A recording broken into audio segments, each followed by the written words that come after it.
E kemi në lidhje të drejt për drejt edhe Jusuf Hasanin, kryetarin e klubit Tërnoci. Përshëndetje Jusuf, faleminderit shumë që je sonte me neve. Përshëndetje për të gjithë. Ju pret një sfidë që është vlerësuar me rrezikshmëri të lartë, ajo kundër Bosilegradit. Po, siç i kemi njoftuar edhe përmes rrjeteve sociale dhe përmes mediave tona këtu, prej këtyre ngjarjeve që kanë ndodhur vitin e kaluar atje në Bosilegrad, siç e jeni konë edhe njoftuar edhe ju, tani është rradha që ata të vinë të luajnë në Tërnoc dhe pa pritmas, domethënë nuk e kemi pritur gjithë këtë organizim nga ana e shtetit. Mirë po, na kanë ardhur këto emaila dhe njoftimet zyrtare se bëhet fjalë për një ndeshje me rrezikshmëri të lartë sipas tyre, edhe pse ne nuk e shohim si ashtu, se dim se Tërnoci gjithmonë i ka organizuar ndeshje që është më së miri si vendas dhe nuk ka lënë asnjëherë ndonjë situatë dali nga kontrolla. Por masën, Pra janë shtuar forcat policore në masë të madhe. Po, domethënë duke filluar nga sonte, si në hyrje, si në dalje të fshatit, janë duke u kontrolluar automjetet, janë faktikisht një blindim i panevojshëm. A është kjo një farë presioni edhe për ekipin e Tërnocit realisht?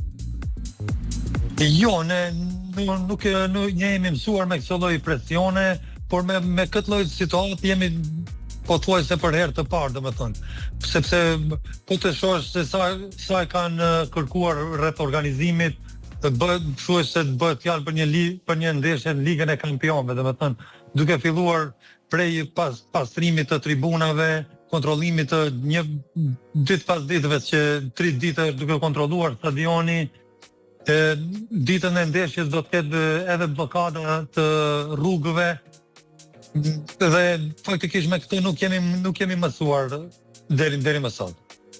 A ka qenë kjo kërkesë e Bosilegradit realisht?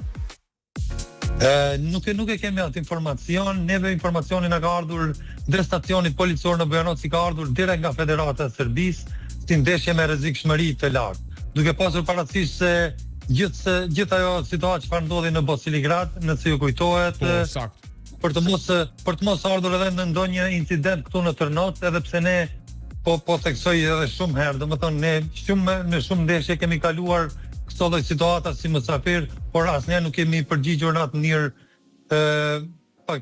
mysafirëve që i kemi pasur këtu në Tërnoc. Dhe njihemi si një koqer të mirë, nuk ka qenë nevojshme të krihen në gjithë këto procedurat dhe të ndërmiren gjithë këto hapat për një ndeshje ndoshta të këtij niveli. Mirë po ja që Federata e Serbisë Futbollit ka vendosur kështu dhe njësitë e rendit këtu në Bujanoc i është dashur të i marrin të gjitha këto masa. Domethënë duke filluar nga sigurimet private deri tek policia, ndihma shpejt dhe kanë arritur domethënë që të sigurojmë edhe njësitjen e zjarrfiksëve. Pa të cilët kanë thënë se nuk do të mund të fillojë ndeshja. Faktikisht kjo është një egzagerim i madh i Federatës. Mirë po ne do t'ju përmbahemi dhe po besoj që do t'i tregojmë se jemi një koqir siç janë mësuar gjithmonë me Tërnocin. A është paralajmëruar edhe prezenca e tifozëve mysafir?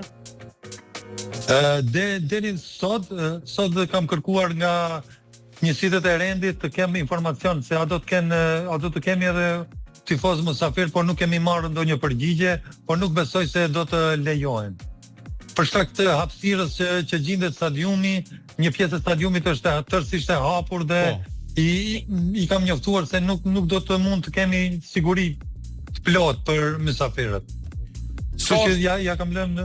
Po, lirisht vazhdo lirisht. M'fal se penguva. Gjithë këto ja kam lënë të mire në njësitë e rendit, nëse ata mund të sigurojnë një udhtim ose Po besoj që nuk mundet me pas asnjë problem, por nuk besoj se do të ketë tifoz mysafir.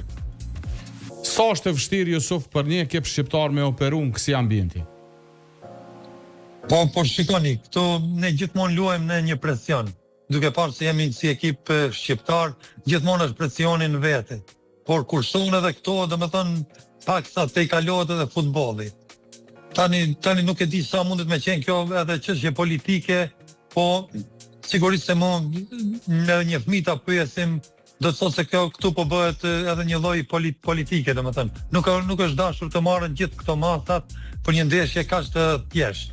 Është e vërtetë se po Ciligradi dhe ne do të garojmë për vendin e parë, mirë po është vetëm fillimi i sezonit dhe nuk po shoh se kjo ndeshje mund të përcaktojë diçka për këtë marrëdhënien e ligës.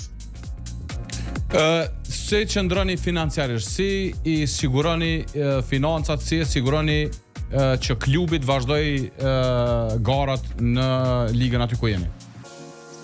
Po shiko, ne i vetmi klub shqiptar që luajmë me të gjitha grup moshat këtu në Serbi, domethënë duke filluar nga U13, U15 dhe seniorët, marrin pjesë në garat në Federatën e Futbollit të Serbisë. Është mjaft e vështirë sepse ne financohemi kryesisht vetëm nga komuna e Bujanovcit. Deri tash nuk kemi pasur ndonjë mbështetje financiare si nga Shqipëria, përveç se nga Kosova kur kemi marrë vetëm një vit nga Këshilli Kombëtar Shqiptar, por duhet të theksuar se seniorët domethënë luajmë të gjithë në formë vullnetare dhe harxhimet i kryejmë vetëm përmes konkursit të komunës së Bujanovcit, e cila një herë në vit domethënë na mbështet me financa. Por është mjaft e vështirë, domethënë përveç sponsorëve që i kemi aty këtu ndonjë, të tjera të gjitha i sigurojmë vetëm për të mbajtur gjallë këtë organizim. Se edhe vlen të thekët se domethënë i vetmi organizim i gjallë këtu në Lugin të Preshevës, i cili mbledh kaq shumë njerëz, edhe po them më popullori është ndeshja ku luan KF Tërnoci. Cilat janë planet me klub në këtë sezon? Shikoni, për këtë vit ne kemi ekipën shumë të mirë dhe po shpresojmë që të jemi në vendin e parë dhe të ngritemi një rang më lart. Por po them edhe një herë, është vetëm fillimi i sezonit. Po besoj se në paraqitje tjera kemi më paraqitë edhe më mirë, edhe si në tabel, ashtu edhe në çfarë do koftë për klubin futbollistik të Noci. Plus asaj keni edhe normalisht pas vetes edhe barën që përfaqësoni ekipin shqiptar, përfaqësoni njerëzit që janë në atë pjesë në atë rajon. Po, është e vërtetë, domethënë është një barë edhe kur luajmë jashtë Bujanovcit, po them, shikohemi ashtu, domethënë si një klub komplet shqiptar që s'kemi dorëzuar, po them, kështu që 50 vite. Këtë vite e kemi edhe 50 vjetorin e klubit dhe pothuajse vetëm në periudhën e luftës që kemi pauzuar, për ndryshe nuk ka pauzuar asnjë vit KF Tërnoci. Po them kështu, sigur jemi të pa dorëzuar deri tash. Po nuk besoj se edhe këto presionet të na dorëzojnë, se kemi kaluar edhe kohë më të vështira, po besoj se edhe këtë të dielën do ta kalojmë. Uroj që ja kaloni sa më mirë, ju uroj jetë gjatësi me klubin edhe uroj që edhe financiarisht shkoni duke u forcuar edhe qëndroni mirë financiarisht dhe ngriheni më lart në liga tjera ku i keni edhe synimet. Faleminderit shumë për kohën që ndodh me neve sonte. Faleminderit edhe për juve për kohën. Faleminderit shumë, natën e mirë. Natën e mirë, suksese ndaj Bosilegradit. Faleminderit shumë.